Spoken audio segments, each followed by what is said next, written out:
Welcome, everyone.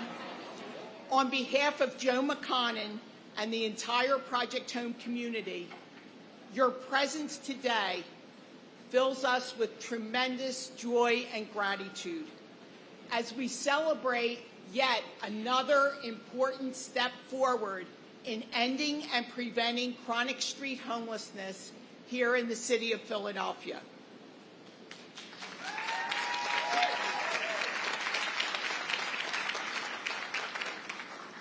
Just 2 years ago, we opened the MPOWER residence just a few blocks away. Today, we're here and thrilled to celebrate 62 homes for folks right here in Kensington. This building is a beacon of equity, love, community. It fosters neighborhood improvements and human dignity and wholeness. It's a critical resource to support people who are unsheltered and in need of substance abuse treatment. We could not be prouder that with the opening of the Inn of Amazing Mercy, Project Home has over 1,000 units of housing throughout the Philadelphia area.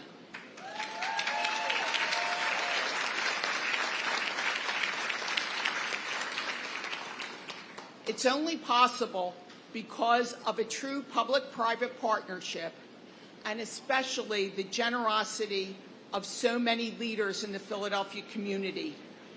First and foremost, John and Lee Middleton,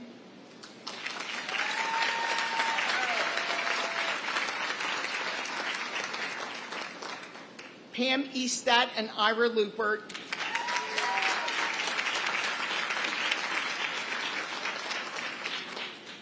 Ward, Kathy, and Francie Fitzgerald and their family,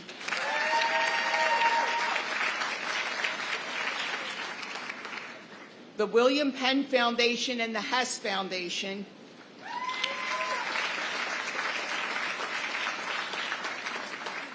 the McGuire family, Paul and Margaret Hondros and Morris Williams,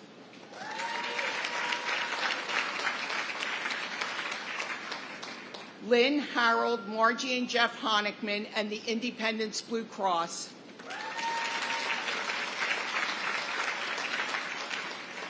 Marie and Jim Stewart and their family,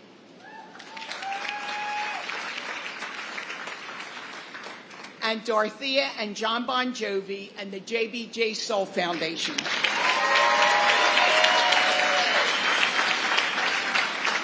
Heartfelt gratitude to our incredible neighborhood partners. We play a small role in the work here in Kensington and couldn't do it without other partners like Prevention Point, Rock Ministries, Congresso, Impact Services, New Kensington Community Development Corporation, and especially Temple University Health System and Temple Episcopal Hospital.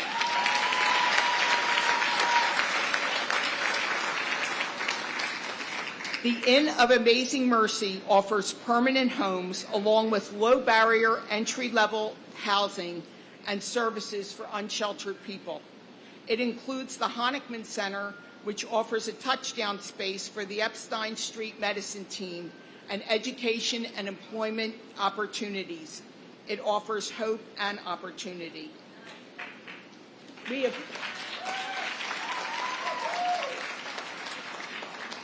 have welcomed over 50 residents so far to the Inn, many of whom are here today. So I'd like them to stand, and we can especially welcome them and thank them.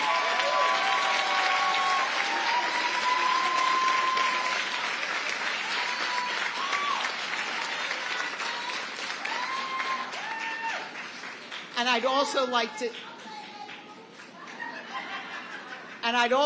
to thank the staff who work very hard each and every day to create a place to call home.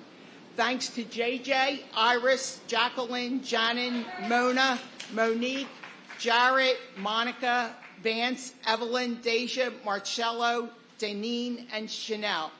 We stand with you.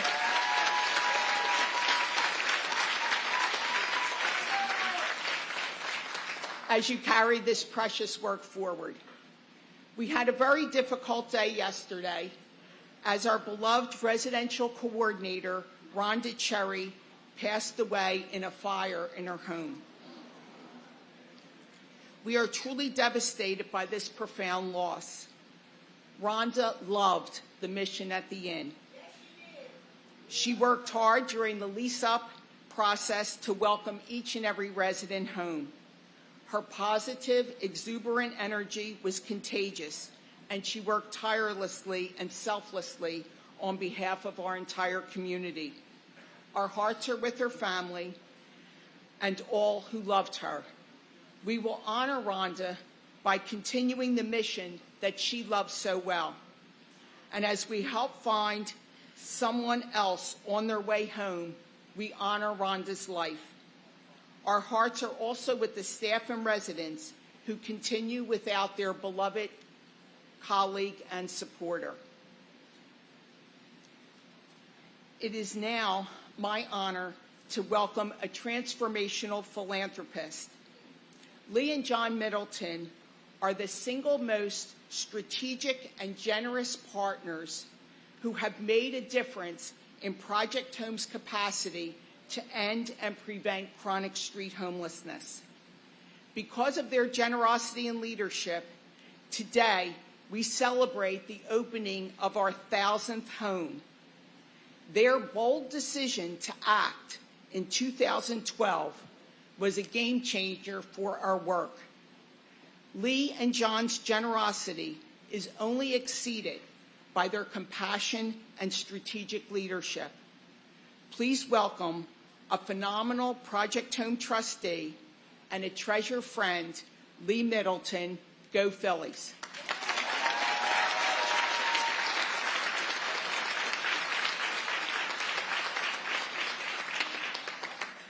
Thank you, Sister Mary, for that lovely introduction. We all deserve. There are few things more exciting to us than a grand opening with Project Home. The feeling was reaffirmed when John and I pulled in and saw the Inn of Amazing Mercy this morning. It is so wonderful to be with you all here today. John and I believe with all of our hearts that homelessness can be solved. Woo-hoo!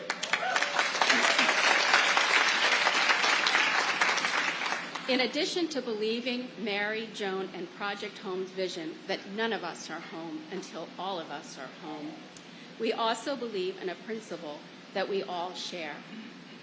We will always accomplish more together than any one of us can ever hope to accomplish alone. This is what inspired us to form the MPOWER partnership with Project Home.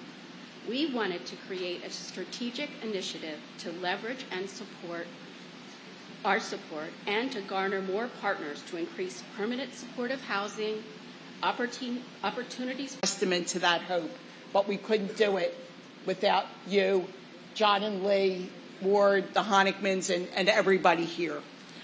The Inn of Amazing Mercy is a long-held dream of so many in our community.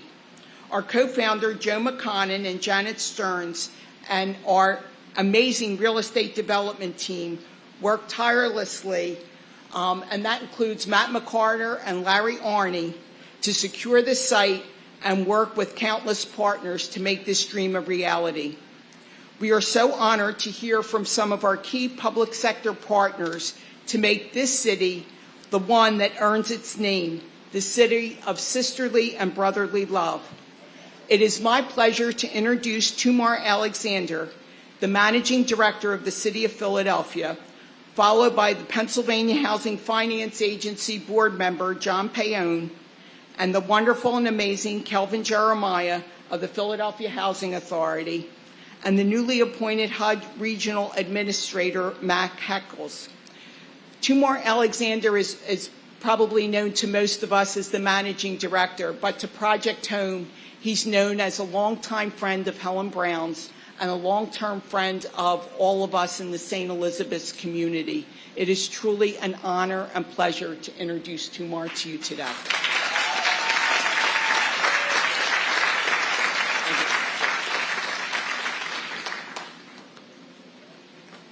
Good morning, everyone. Thank you, Sister Mary.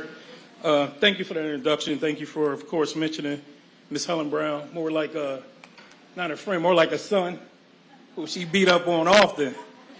And I'm happy and proud of it, by the way. Again, I'm Timur Alexander, Managing Director for the City of Philadelphia. Very pleased to be here with all you all, with the partnership, with the residents, with the staff on the grand opening of this amazing Inn of Mercy. On the grand opening of the Inn of Amazing Mercy. Mayor Kenny asked me to be here instead of him because he's actually away traveling, but he wanted me to just let everyone know his great appreciation for Project Home, Sister Mary and Joan, and all of the work that you all have done throughout his career, because he mentioned to me not only his career as a mayor, but also his career as a city council member, and his amazing fondness for your efforts and for all of your work. So on behalf of the mayor, the managing director's office, the Office of Behavioral Health and Disability Services, the Public Health Department, the Office of Homeless Services, and the Opioid Response Unit, represented by Noel, who's sitting in the back row. Just wave your hand. Thank you, Noel. I would like to thank Sister Mary and Joan, but I also like to thank all of the partners, Kathy Ward and Francine Fitzgerald, Dorothea and John Bon Jovi, Lee and John Middleton, William Penn Foundation, Mr. Harold and Miss Lynn Honickman, and all of the public and private partners for this Inn of Amazing Mercy and the entire Project Home community. This work, represented by this beautiful, timely, and important building, is having an immediate and no doubt lasting impact on our city, and especially in this neighborhood of Kensington. The City of Philadelphia has long supported the need for additional supportive housing and opportunities for individuals and families who call Kensington home. Inn of Amazing Mercy and Project Home's McGuire residents on East Orleans Street offer more than just the sum of a total of nearly 100 units of permanent supportive housing. They represent hope and optimism, and we can always use more of both. And also, I know that we can always count on Project Home to deliver services to those most in need. We acknowledge this crisis cannot be solved in a day. The road to recovery is long and hard. That goes for individuals, it goes for their families suffering along with them from substance use disorder, and for the communities that's struggling with the effects of this substance use disorder. And we see this, no more impactful place to see this than two blocks to our north, and in this Kensington community. So this opening today represents an amazing hope, an amazing challenge for all of us to continue to do more, that hopefully will not only end homelessness, but also support people going through addiction and be that beacon of light for them and for them all. So, Sister Mary, it's my pleasure to be up here and support, as always, and just hope we can continue to do this work and continue to have more grand openings of more places, because we definitely need it. I would now like to bring up Mr. John Payon, board member for PHFA.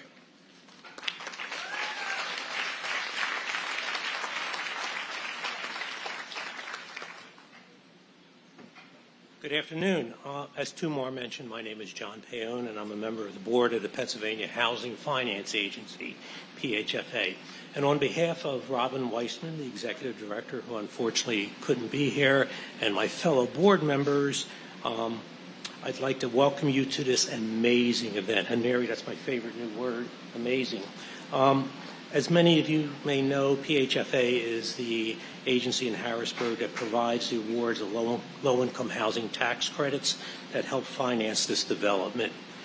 That funding award has helped create 50 affordable units that will house 62 individuals in this building who will receive recovery-focused supportive services. Let's note that this building is located in Kensington. It's not Center City or West Philadelphia, but in the heart of a neighborhood that has been severely impacted by poverty, drugs, and homelessness. This development and the programs offered here in many ways will help reverse the trend of increasing homelessness in the surrounding community and offer hope and individual to families. The building is appropriately named because it is truly an amazing project. I want to not only congratulate Sister Mary and Joan and the Project Home team, but thank them as well for their amazing work over the years. Also, I want to note that the funding for this project was a collaborative effort between many agencies, including the City of Philadelphia, Tumar's Tamar's agency and the city's Office of Housing and the Philadelphia Housing Authority. Well, on that note, I'd like to introduce my friend, my colleague, and an individual who's done a lot of good work in affordable housing in Philadelphia, Kelvin Jeremiah, the Executive Director of the Philadelphia Housing Authority.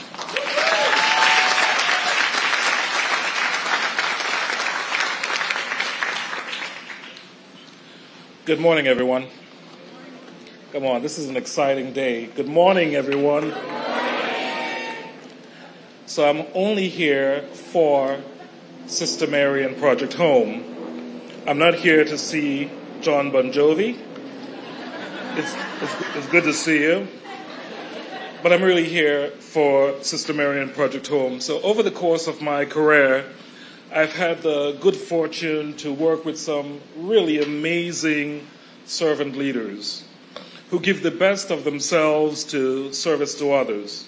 One such leader, of course, is no other than Sister Mary, one of PHA's most important, dear, and trusted friend. So when Sister Mary calls, as many of us who are on the stage know, we answer. When she tells us what to do, we follow up and we follow through. I have gotten really skilled at just following Sister Mary's direction. So when she asked me to be a supporter of this, her latest venture, I jumped at it. Even though, frankly, I realized that it would be another complex project. But I think that's why Sister Mary keeps calling me. Sister Mary has not given me one simple or easy project yet. And perhaps rightfully so, because it forces us to think critically about finding innovative solutions to complex issues. The Inn of Amazing Mercy is a good example of just that. PHA is excited to support the Inn of Amazing Mercy. We are subsidizing all 50 units, which amounts to more than $13 million.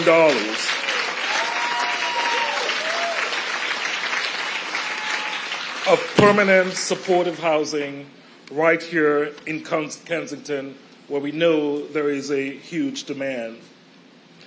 This is what makes Project Home, in my view, a like-minded partner.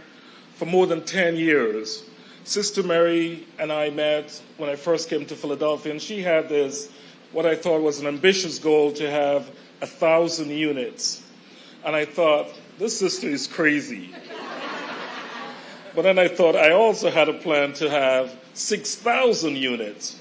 So I liked her. She had me at hello. PHA has collaborated with Project Home on 10 developments, 8 of which during my tenure, totaling over 400 units of permanent affordable housing. And $4 million in rental subsidy we pay to Project Home each year.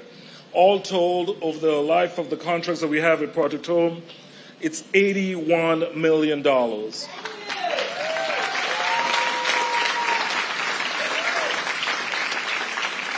And so I say this to really say that, I've gotten pretty good at just saying yes to Sister Mary. That's because she shares her concerns for the most vulnerable. We share her concerns for the most vulnerable. And her belief that everyone deserves a place to call home. When it comes to building supportive housing for homeless, where there is no greater partner than Project Home. Their expertise, frankly, is undeniable. They provide employment and education services to residents and to the broader neighborhood. I want to thank Project Home and Sister Mary, who is, I'm told, getting ready to retire, for making this a better city, not only for the unhoused, but for all of us. I want to commit or recommit to supporting Sister Mary and Project Home, even if you retire, and I'm hoping that you might change your mind. I don't deal well with change, but I'm excited for you, and I'm excited for Project Home. Congratulations on another fantastic project.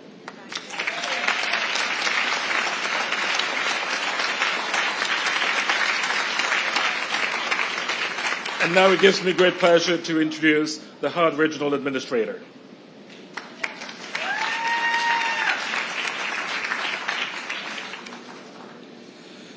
Well, good morning, everyone. This is a great day for the City of Philadelphia and the people we serve. My name is Matt Heckles. I'm the Regional Administrator for the U.S. Department of Housing and Urban Development, and I bring greetings today from President Biden and Vice President Harris and Secretary Fudge and everyone at the department, all of the employees there who have worked on funding for this project and others across the country.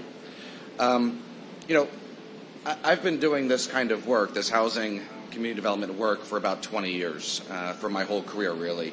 And so while a lot of my job is being up here on stages like this, I understand the challenges that that are before groups like Project Home and before projects like this to get them done. It is hard work. It takes time. It takes partnerships. It takes leadership. It takes vision. It takes execution. It takes some money. It is really, really difficult stuff. And so I just want to congratulate Project Home today for getting this done and for doing it not only here, but for having done it for years and for getting to 1,000 homes, 1,000 lives, 1,000 people, 1,000 occasions for hope and opportunity. It is truly remarkable. There's nobody else, I would argue, there's nobody else in the country that does it as well as Project Home and Sister Mary and her team did.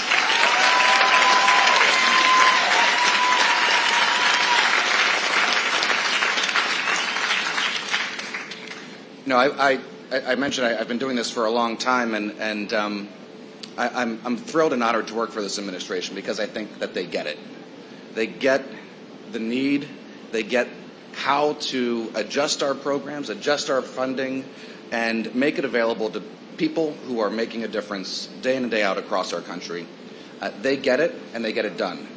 And I think that's true for Project Home, too. They get it. They understand the problem. They understand all of the different intricacies. It's not just housing. It's not just health care. It's not just supportive services.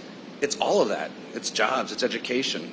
It's all of that put together that makes this kind of thing work and really makes a difference in communities, in neighborhoods, and ultimately in people's lives. And that's what we're here to do.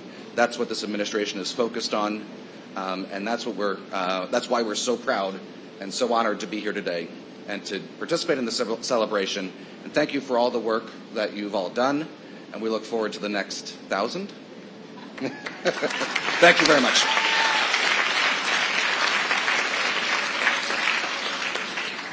Thank you so much, Matt, John, Kelvin, and Tumar, for your leadership and your commitment. We couldn't do it without such amazing public sector partners. When John and Lee made the commitment to end street homelessness here in Philadelphia, one of the reasons why they did it is they met many people struggling on their way to come home, like our next speaker, Rick Peterson. John and Lee believes in you. John and Lee believes in the residents and the people of Project Home. So one of the great joys of my job is to get to know Rick and others who are living here at the inn. And I so appreciate people being able to have the integrity and courage to share their story. So please welcome Rick Peterson.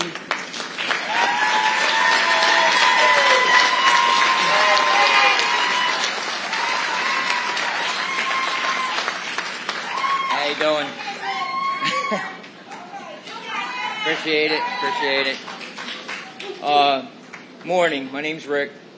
I'm a resident here at the Inn of Amazing Mercy. I'm going to share a little bit of my experience and how I joined this amazing Project Home community. Let me start by saying to you that I'm extremely grateful to be here. I never thought that I'd be standing here like this. This is the first time in my adult life I've even had keys to a door where I can go home and it's mine. It's my place to call home. I've never had that in my life. But without all the generous donors here. Without Sister Mary and Joan's vision to end homelessness and poverty in Philly, this wouldn't be possible. I wouldn't be here. I'd still be out in the storm. I'd still be out there. I came to Project Home roughly 3 years ago. I was at Sacred Heart Recovery Residence first, and I've been living here since March. Before that, I was homeless. I had been in and out of different places, sleeping on the streets, multiple cities for over 35 years. And, you know, the thing that kept me out there was strictly addiction. You know what I mean? People were trying to help me, and I just wasn't reachable. During that time, I struggled with also mental health things, help that I needed that wasn't available, things of that nature. When I came to Project Home, the great thing about this place was it's very inclusive. You know what I mean? I know that John has a song, Living on a Prayer. Well, now you're living on more than a prayer. You're living on opportunity and hope and dreams. All those things are happening because of Project Home. You know what I'm saying? Sorry to throw you in there. People who haven't fought substance abuse and mental health disorders don't understand how hard that is to beat. It's easy to be on the outside looking in, which isn't an excuse, but it is a reality. You know, people think that we just want to get higher, that we don't want to be, productive. But once you are caught in that, it's very hard to climb out. We need help, but you have to reach for the help too. And Project Home makes that help possible. The thing is too, when you're on the streets, it's hard to focus on yourself. Because there's so many things going on, you don't even know if you're going to wake up the next day. You don't know what's going on around you. You're not getting the right medications because you know you're going to feel sick if you don't have your fix.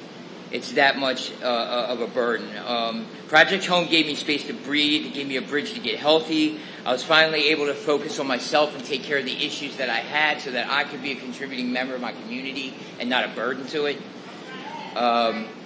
The programs here are great. The staff is fantastic.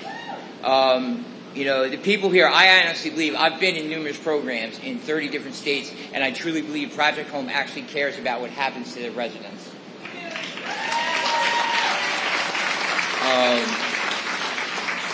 I need to take a moment to mention Rhonda Cherry. Yesterday, obviously, I was actually out at my outpatient program, and when I came back, I learned about the death of someone that's really special to me. Rhonda treated me like I was her own. Rhonda, she went the extra mile. Rhonda went above and beyond. She always believed in me. I had moments in my outpatient where they thought I did some things I didn't do, and I told Rhonda what happened, and she just stuck by me. She knew I did the right thing. And at the end of the day, the program was wrong. I was telling the truth, and Rhonda knew why she rode with me because I wasn't, I was doing the right thing. And that's the type of person Rhonda was. She was willing to stick her neck out as long as you stayed clean and told her the truth. And she would tell you the truth. She didn't sugarcoat anything. But that's what I needed because, sometimes. But she didn't deserve this. It's a huge loss, not just to the Project Home community, but the human community. It's just, she's a wonderful human being, and it was a terrible loss. So this one's for you, Rhonda.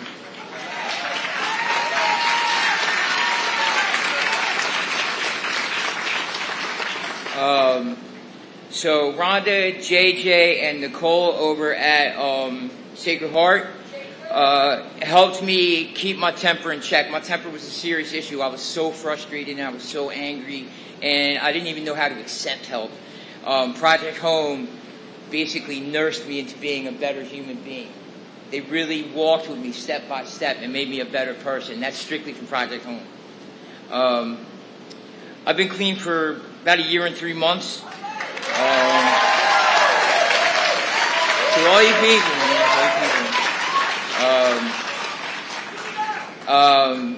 and I wouldn't say, I don't know if I wouldn't be here, but I wouldn't be in the shape that I'm in. I wouldn't have the opportunities that I have if it hadn't been for the vision of Sister Mary, Sister Joan, all the generous people that help here, all the people that have done all these great things in other facilities.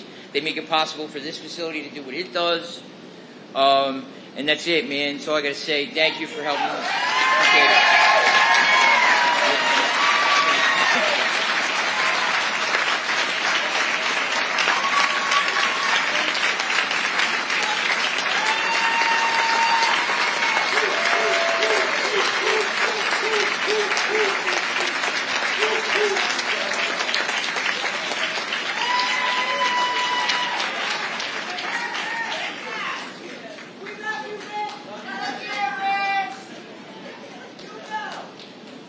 Okay, Rick, I hope you heard all those positive affirmations, and let me add mine to theirs, and just saying your courage and grace in sharing your lived experience is powerful. It's now my pleasure to introduce another great leader in our community who, together with her incredible team of nurses and outreach staff, have built the cutting-edge and vitally needed Epstein Street Medicine program. What has begun as a pilot has grown into a best practice in healthcare services because they meet people right where they are.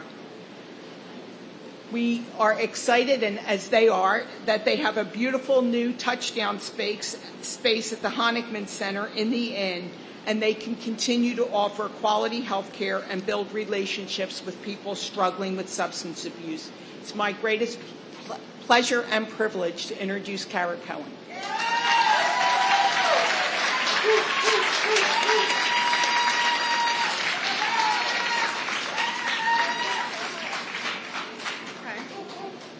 Hi, everybody. Hi, Monique. I'm so happy to be here today, and I'm so blessed and honored to go after Rick, although I do think that's a little bit unfair to have to follow someone that just gave an amazing, beautiful speech and a standing ovation, but I'll do my best.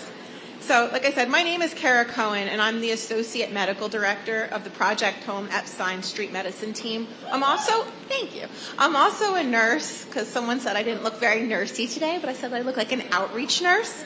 So, yeah. So, I'm so very excited and grateful to be here today to celebrate the grand opening of the Inn of Amazing Mercy.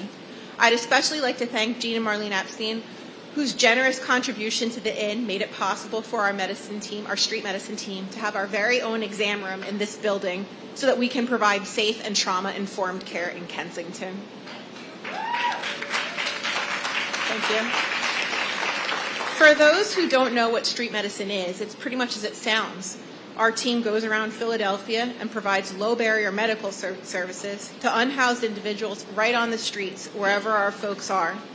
Our street team is actually the first of its kind in Philadelphia because we provide comprehensive, holistic primary care services to people via a harm reduction lens wherever people are located, be it on a sidewalk, in a tent, down an alley, or under a bridge. We take vital signs, diagnose medical issues, prescribe meds, do wound care. We even draw labs. And in a tent, it's a little challenging, but we do it. All right where our patients are, because we believe, and Project Home believes, that everyone deserves quality health care. Our incredible street medicine and outreach team, not all of whom could be here today, include the dynamic duo of Monique Taylor and Sam Santiago. Our amazing clinicians, Hillary Miller, Maura St. Ledger, Lydia Williams, and Liz Frash. Our wonderful outreach partners, Elijah Parks, Javon Cosby, Rachel Bilgard, Kathleen Kelly, Carol Thomas, Madeline Gus, and Jonathan Juckett. Y'all are my outreach family. I love you all, and we couldn't do any of this without you. And of course, a huge thank you to Sister Mary and Joan for making this dream of a street medicine team a reality, and for supporting our vision of a primary care team that can literally meet people where they are. While our team is certainly able to provide care to people on the street, and it is of course so necessary and urgent to do so, we also must acknowledge that doing this is not the ideal setting for a primary care visit. It's really hard to provide excellent person-centered, trauma-informed care on a sidewalk under the deafening noise of the L in full view of hundreds of people, which is why the new exam room is so important. In the few short weeks that we have been using the room, we've been able to use it to provide our patients with a dignified, quiet, clean space to receive services so that they can access more of the in-depth treatment our folks on the street so urgently need. Thank you. The work of our team has also reaffirmed that it is extremely important to improve timely and affordable access to quality mental health and behavioral health services, including access to substance use treatment. Our team is grateful that Francie, Kathy, Ward, and I Am the Vines Foundation support also included funds to expand behavioral health services across Project Home.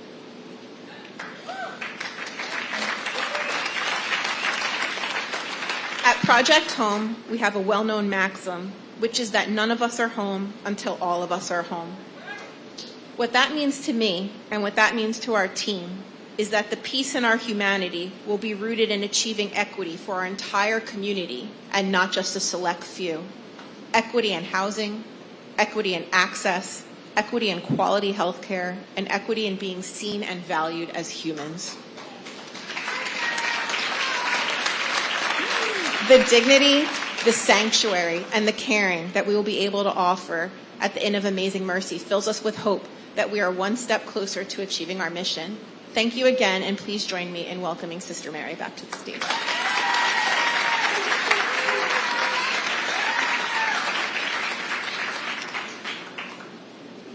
A big thank you to Kara Cohen and to Carol Thomas for their leadership in the street medicine program.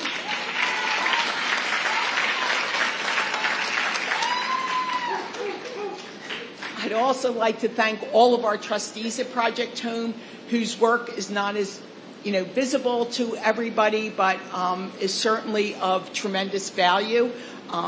Joanne Berwin, Susan Sherman, and Norma Reitland is here, and our chair of our board, Lee Middleton, and the chair of our board, Estelle Richmond. So please join me in thanking them.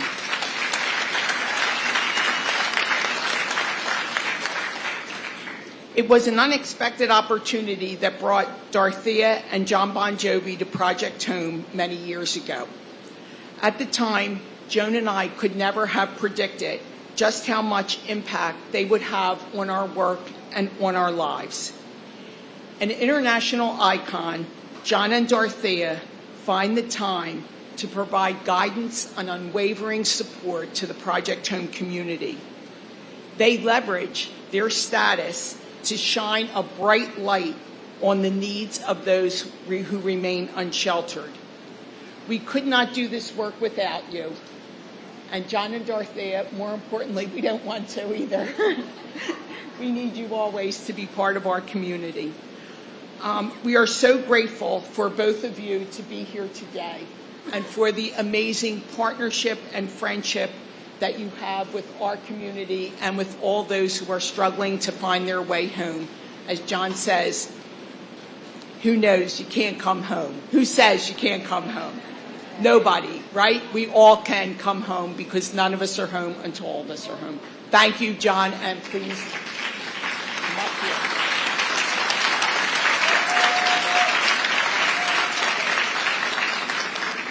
Thank you, as always, Sister Mary. It's an honor for me and for Dorothea, for our board members of our foundation, to be here today at yet another ribbon cutting, this time at the Inn of the Amazing Mercy. It's a beautiful building and a resource that we are celebrating, but I'm so grateful to have been just a small part of this mission, and I'm so humbled by the work of Sister Mary and Joan and the entire team of Project Home for nearly 20 years now. From the early projects we worked on together back in 2006, they set a very high bar, and they raised it every single time. What I see at the Inn of Amazing Mercy is hope. I see a community that is committed to ending and preventing chronic homelessness and finding real solutions to the crisis that has gripped this country, this city, and in fact this very neighborhood. What I see today is the truth that together we can accomplish more than any one of us could ever have done alone.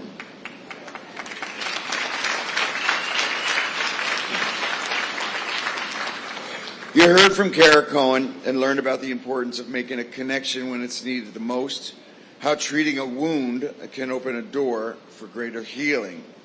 The power of Project Home is that when outreach and medical workers convince someone to come in, that there is an entire support system waiting to empower their next steps. Staff can offer supportive homes like this one. They can offer jobs, education, medical care. It is not an empty promise of help. It is a robust safety net that helps people get where they want to go. It's all made possible through partnerships, relationships, and something that I've always liked to call the power of we. The power of incredible partners like John and Lee Middleton, Pam Eastat, Ira Lupert, the Fitzgerald family, and of course the Honickmans, who have made a very long-term commitment to ending and preventing homelessness in this city by supporting Project Home and buildings like this. We know that access to opportunities brings hope. We can point to a moment in our own lives where we met the right person at the right time. Those partners involved here today are the right people, and now is that right time. The power of we here today brings us closer to ending homelessness, hunger, and poverty, as we've always said, one soul at a time. I can tell you that saying never gets old. We're proud every time that we can celebrate the opening of a new building that supports our mission.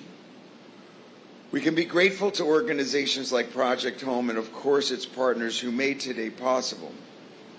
I am pleased to introduce a new Project Home partner who definitely believe in the power of we.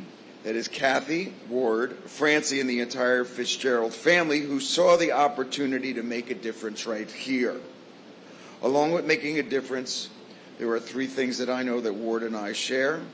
That is the love of Sister Mary, of Project Home, and our Fighting Irish of Notre Dame.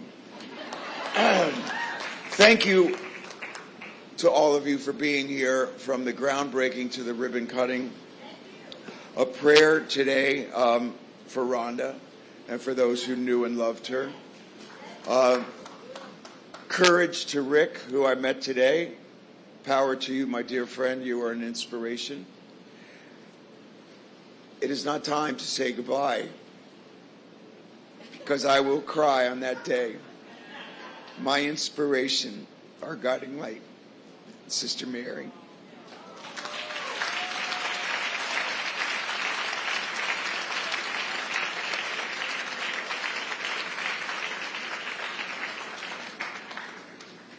I'm not going anywhere fast, John, believe me.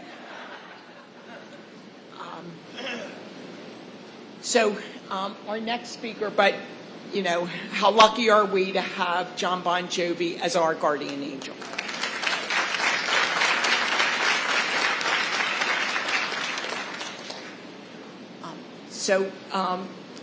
About a year ago, we met the Fitzgeralds, that's Francie, Kathy, and Ward, just at the right moment. We needed a few miracles, much mercy, and a few dollars. The Inn of Amazing Mercy is a $25.5 million development. And I'm going to give you the good news and the bad news. It's the same news. This is the first development that we've ever built that we have more private money in it than public money.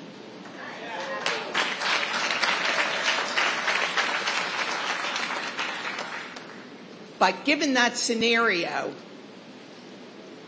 what we need to do is make sure every person in this room is registered to vote, and that there should be much more public money in this project than private money. And it's up to us to make that happen for the future, so we can have a lot more openings of a lot more Inns of Amazing Mercy.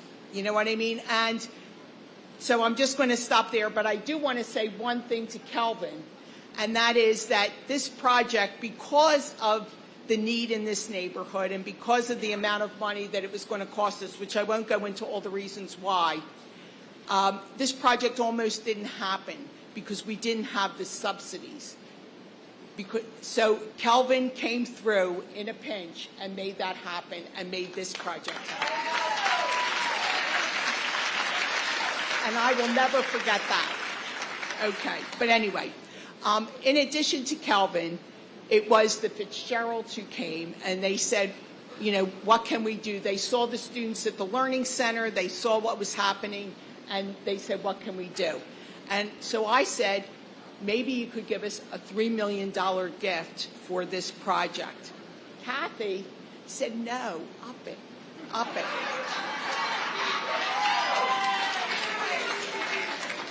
So, of course, we didn't need a whole lot of encouragement. And again, we did. And the Fitzgeralds, their leadership gift put us over the top and made this project possible. But they too were compelled because they saw the potential in the men and women that they met at Project Home. And they said if they were going to invest their dollars, there was no better people to invest them in than the people at the community of Project Home, especially our residents, alums, students, and patients.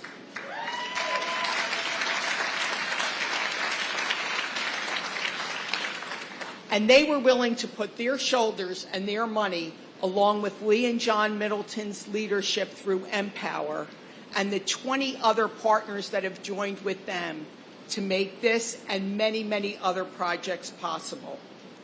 So Ward and Kathy, along with their 3 amazing children, Francie, Maggie, and Teddy, are committed to leading lives of service and compassion, dedicating resources to education, homelessness, and medical research, and at times even Notre Dame. But we always wanted to be number 1, but Ward said we never will be, but that's okay. We're going to change that. That's one of our goals. Okay, we are so thrilled and welcome Ward and Francie to speak today, the leaders of this project at the Inn of Amazing Mercy.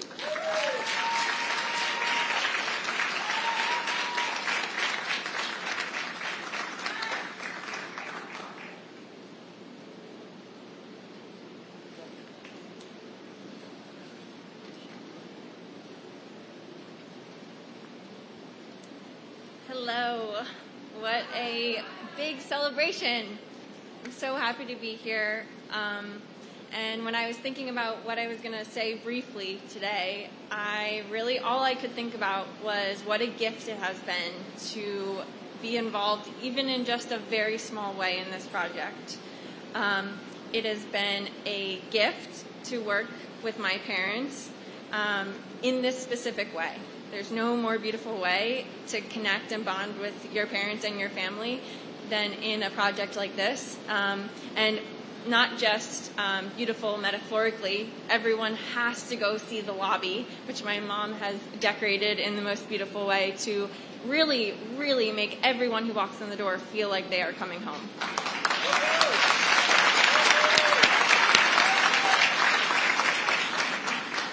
And as a mental health provider, what excites me most of all is that this recovery house is just part of a much bigger initiative. An initiative that is really, as Sister Mary sadly is telling us her time is coming to an end, which we don't want to believe, but is a crowning glory of the 34 years that she has worked at this with Joan. And that achievement is the Estat Looper initiative, which is the collaboration between Jefferson, Temple, and Penn and Project Home to provide a very, very necessary trauma-informed, coordinated continuum of care. That, in and of itself, showcases Sister Mary's wisdom and Project Home's compassion, holding the person in their entirety. We can't just stay siloed. We have to address every individual in body, mind, and soul. In particular, when it comes to addiction and homelessness, we are talking about a life of unrelenting crisis. And the only way to address that is to address all of the need involved. It's not enough when we're just meeting some of the demands. We have to consider all of the facets. And with that thought, I have remixed Sister Mary's famous phrase that none of us are home until all of us are home, to say that none of us can heal until all of us is held in safety, in community, and in compassion. And that's what Project Home does.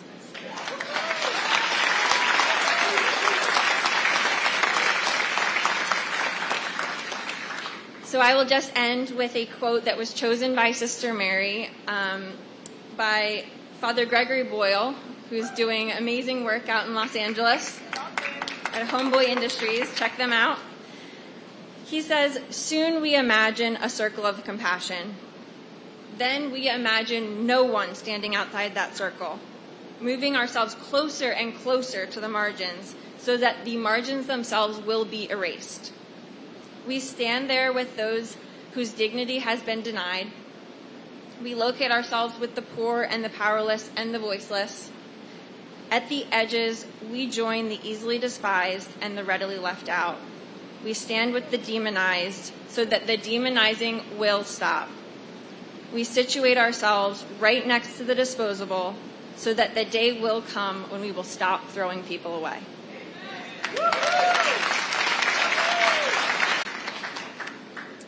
Well, as they say, I am the dime, and these are the dollars, right? And they also say there's the great expression that we know, behind every great man is a surprised woman. Okay.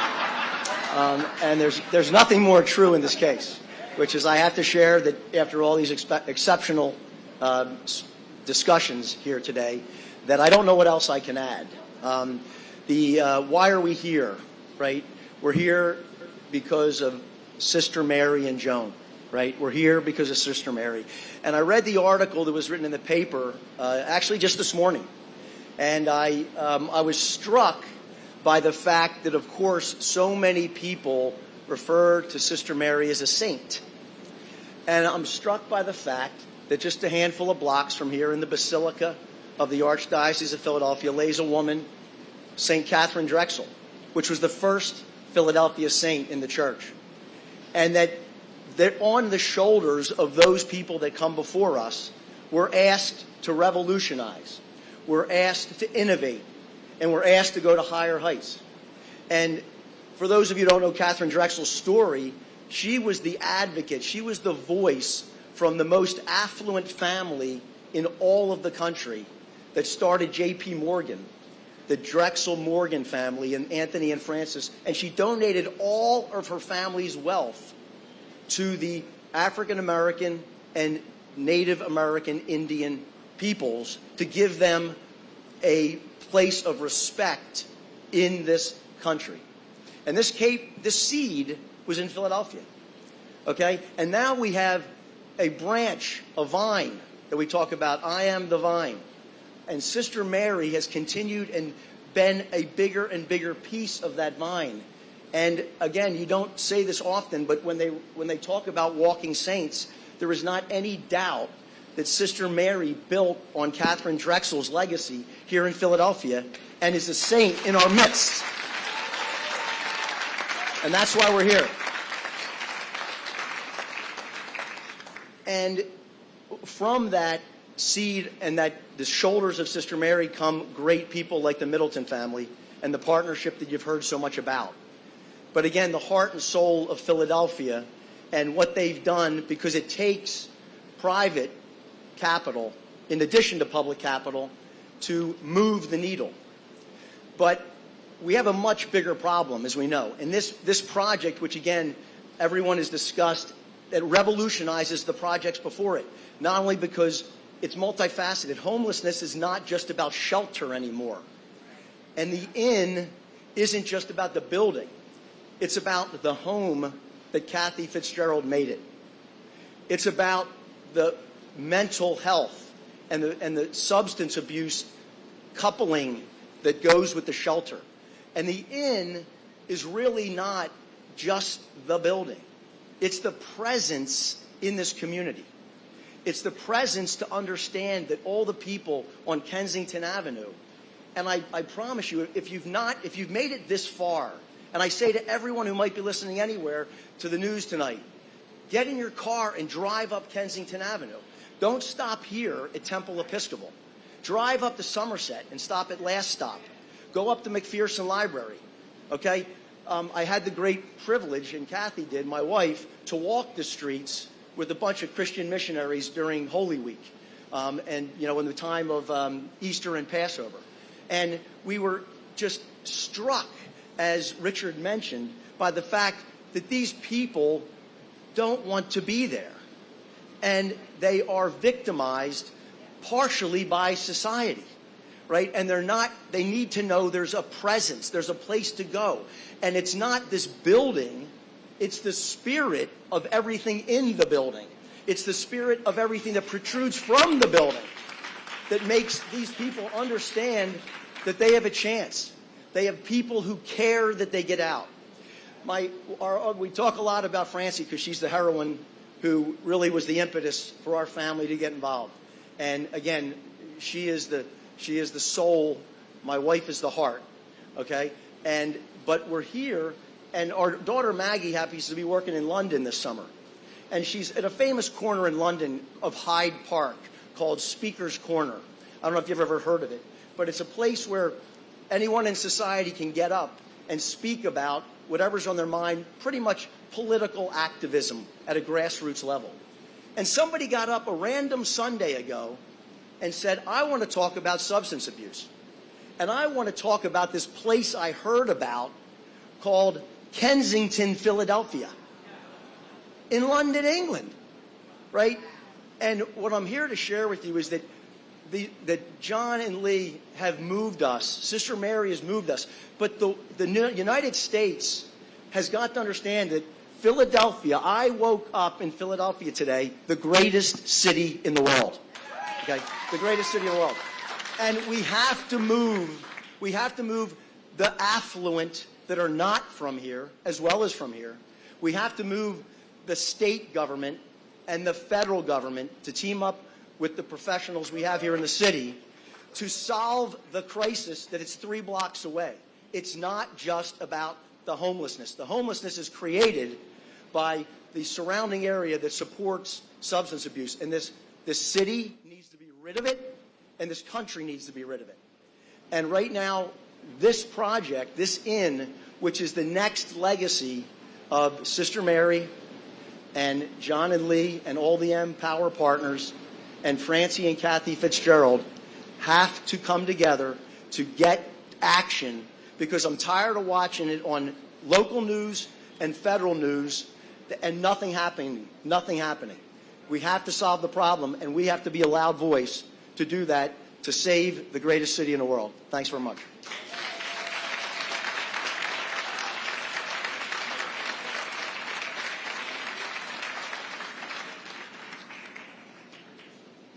Well, with that, we couldn't agree with you more, Ward, and we are going to be with you shoulder to shoulder to do just that. Yep.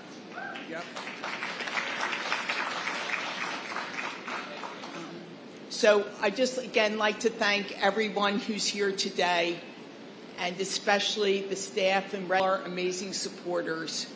And just thank you, and let's go on, and let's do more, and let's end homelessness in the city of Philadelphia. Not a greater thing we could do.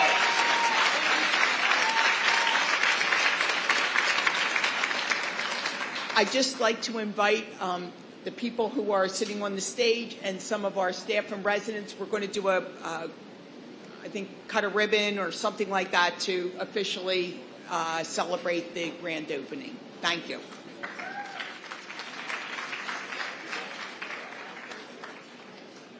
And following the ribbon cutting photo, there will be tours available just after. So if everyone could hold tight, we'll do the tours right after the building. Thank you. If everyone could follow me right now.